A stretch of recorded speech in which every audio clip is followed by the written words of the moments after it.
उद्याची होणार वाटेगावच्या विकासामध्ये साहेबांचा आणि देवराजांचा सिंहाचा वाटा आहे. नुसते गटर नाले केले म्हणजे विकास झालं, आम्ही विकास केला अशा पद्धतीची काही वल्गना काही लोक करत आहेत. परंतु खऱ्या अर्थानं विकास म्हणजे काय तर लोकांच्या हाताला काम देऊन रोजगार निर्मिती करून लोकांचा संसार उभा करून लोकांचं आयुष्य लोकांचं जीवनमान सुधारणं याला खऱ्या अर्थानं विकास म्हटलं पाहिजे.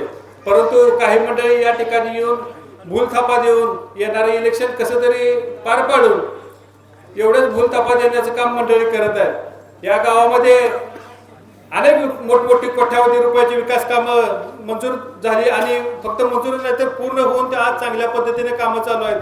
त्यामध्ये आपल्याला सांगता येईल की प्राथमिक आरोग्य केंद्राचं जे काम वाटेगावमध्ये झालं ते साधारण 2.25 कोटी रुपये त्याच्यावर आतापर्यंत खर्च करण्यात आला. एक आदर्श असं सुसज्ज हॉस्पिटल या गावच्या सेवेमध्ये दाखल झालं. ते जयंतराव पाटील साहेब असतील, आमदार मानसिंग भाऊ असतील आणि देवराज दादा असतील यांच्या सहकार्यामुळे एवढं मोठं काम आपल्या ठिकाणी उपस्थित झालं. या कामासाठी अनेक अडचणी होत्या, जागा नसताना असं काम मंजूर झालं होतं. पण मी आणि राहुल चव्हाण या ठिकाणी सरपंच होतो त्या काळामध्ये 2 वर्ष आम्ही जागेसाठी खूप प्रयत्न केला आणि खूप प्रयत्नानंतर आम्हाला ती जागा मिळाली आणि देवराज दादांच्या सहकार्यामुळे ती जागा आपण खरेदी करू शकलो. त्यासाठी 20 लाख रुपयाचा आपण निधी जमवला. त्यामध्ये 10 लाख रुपये ग्रामपंचायतची होती आणि 10 लाख रुपये आपण लोकवर्गणी गोळा केली. मग ती म्हणजे अतिशय धडपडून आम्ही सर्वांनी ते काम त्या ठिकाणी उभा केलेलं आहे. अनेक कामं सांगता येतील. ग्रामपंचायतची असणारी इमारत, पूर्वीची आपली असणारी इमारत काय पद्धतीची होती आपल्या सर्वांना माहित आहे. 40 वर्षाची आणि सत्ता भोगली ती ग्रामपंचायत मध्ये जाताना आता ग्रामपंचायत अंगावर पडेल का परत पडेल अशी अवस्था होती. परंतु मानसिंग भाऊ त्या ठिकाणी पहिल्याच महिन्यात आले आणि म्हटले इथं कुठं बसताय साहेब, कधीतरी पडेल अंगावर तुमच्या. आणि मानसिंग भाऊनी देवराज दादाने आम्ही गेल्यानंतर त्या ठिकाणी भरपूर असा आम्हाला निधी दिला आणि एक चांगल्या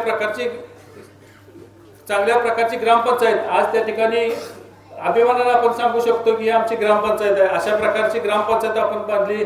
त्याच्यानंतरच्या काळामध्ये 3रा मजला देखील ज्या ठिकाणी आता सुसज्ज असा हॉल झाला, जनार्दन काका पाटील असं त्या हॉलचं आपण थोड्या दिवसापूर्वी नामकरण केलं. त्या हॉलला आपल्या जिल्हा परिषदच्या सदस्य त्यावेळेच्या आपल्या आता सध्याचे उमेदवार संध्याताई पाटील यांच्या फंडातून त्यावेळी 11 लाख रुपये आपल्याला दादानी दिले आणि त्या वरच्या देखील राहिलेल्या फंडाचं काम झालं.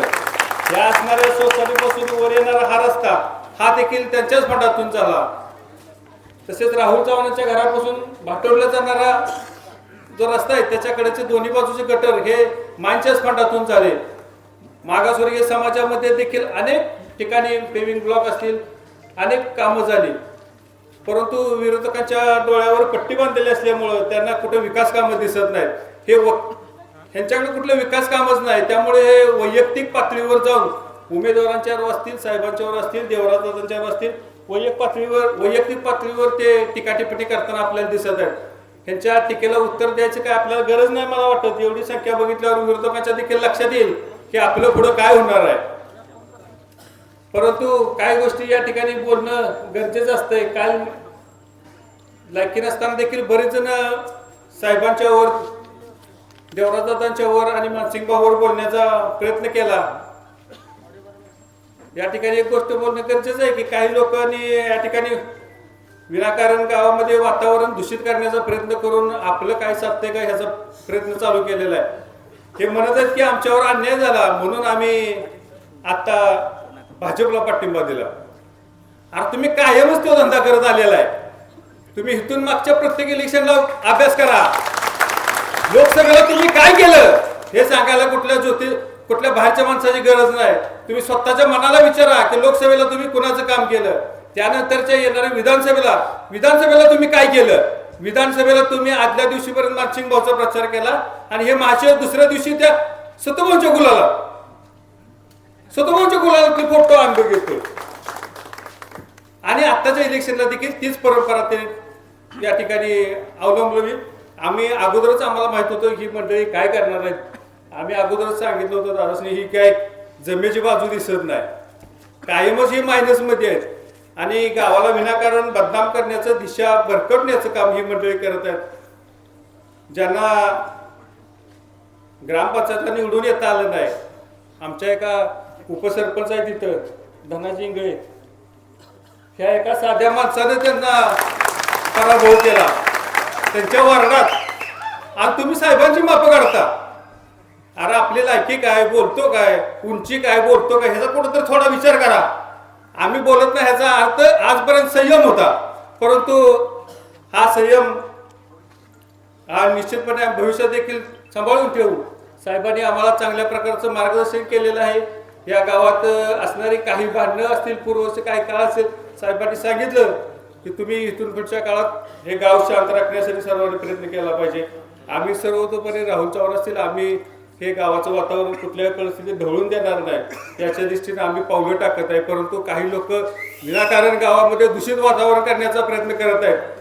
त्यांना मी सांगतो की बाळांनो, अजून तुम्ही खूप लहान आहात, येणारा काळ खूप अवघड आहे. तुम्ही संयमाने विचाराने चालण्याचा प्रयत्न करा, तरच भविष्य काहीतरी चांगलं होईल. या ठिकाणी बोलण्यासारखं अजून बरेच वक्ते आहेत. मी आपल्याला विनंती करतो, मी येणाऱ्या उद्याच्या 7 तारखेच्या निवडणुकीमध्ये आपल्या संध्याताई पाटील ह्या उभ्या आहेत आणि पंचायत समितीला मी उभा आहे. आमच्या दोघांचं जे चिन्ह आहे तुतारी वाजवणारा माणूस, त्या तुतारी वाजवणाऱ्या माणसाच्या चिन्हासमोर बटन दाबून आम्हाला दोघांना प्रचंड मताने विजय करावं असे आपल्या सर्वांना आवाहन करतो आणि या ठिकाणी थांबतो. जय हिंद, जय महाराष्ट्र.